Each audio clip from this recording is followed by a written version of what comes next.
सर्वप्रथमे जो मैंने आज विधिवत भाव भारतीय जनता पार्टी रे योगदान करेंगे माननीय मंत्री उपस्थित पदुन्ना नेतृत्व में स्वागत करुच्ची। भारतीय जनता पार्टी एक राष्ट्रवादी राजनीतिक दल। राष्ट्र नीति हूँ राजनीति तेणु राष्ट्र को आगे नापी विशेष प्रधानमंत्री नरेंद्र मोदी जी माननीय मुख्यमंत्री मोहन चरण माझी नेतृत्व में नेतृत्व आहुरी सुदृढ़ करने जो मैंने जोग देते धन्यवाद देवा सहित स्वागत करुच्ची। आगामी दिन मानक पंचायत निर्वाचन हो कि साधारण निर्वाचन हो भारतीय जनता पार्टी सर्वाग्रे ये आशा मु पोषण करुच्ची। जो मैंने आज जोग देले निश्चित भाव में निवेदन करी आगामी दिन मानक भारतीय जनता पार्टी को तृणमूल स्तर संगठन को सुदृढ़ करने प्रयास करेंगे। पुणी थे समस्त को स्वागत करुच्ची। धन्यवाद।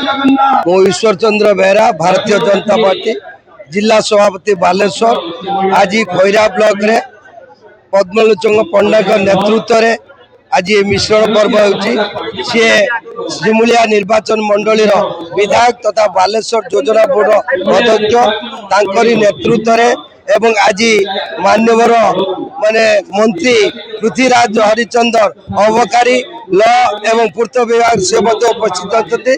अभिमन्यु सेठी सांसद उपस्थित होते।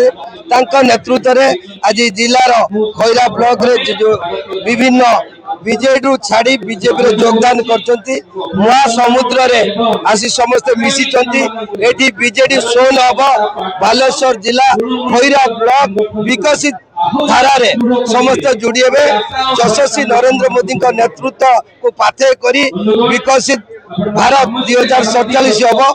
मान्यवर जनप्रिय मुख्यमंत्री मोहन बाजी नेतृत्व को पाथे करी समस्ते बालेश्वर जिले में खैरा ब्लॉक रु अन्य दल आसी माने सरपंच समिति सभ्य जिला परिषद ब्लॉक अध्यक्ष योगदान कर जिला तरफ स्वागत जनाऊँगी अभिनंदन जनाऊँगी।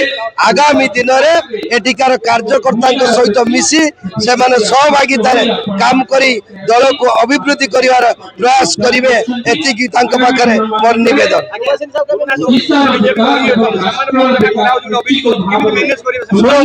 पुराना कार्यकर्ता सबु पुराना तेणु दल गठन कर भूमिका अच्छी सी नुआ जे मैंने आसिले आम दलर विचार दलर व्यक्तित्व दलर पद्धति बुझेबे सांग रखी पुराना कार्यकर्ता चले ठीक समय अनुसार उचित पदक्षेप लिया। जिला सभापति अच्छी आगामी दिन विधायक सरकार और संगठन समन्वय निश्चित चली।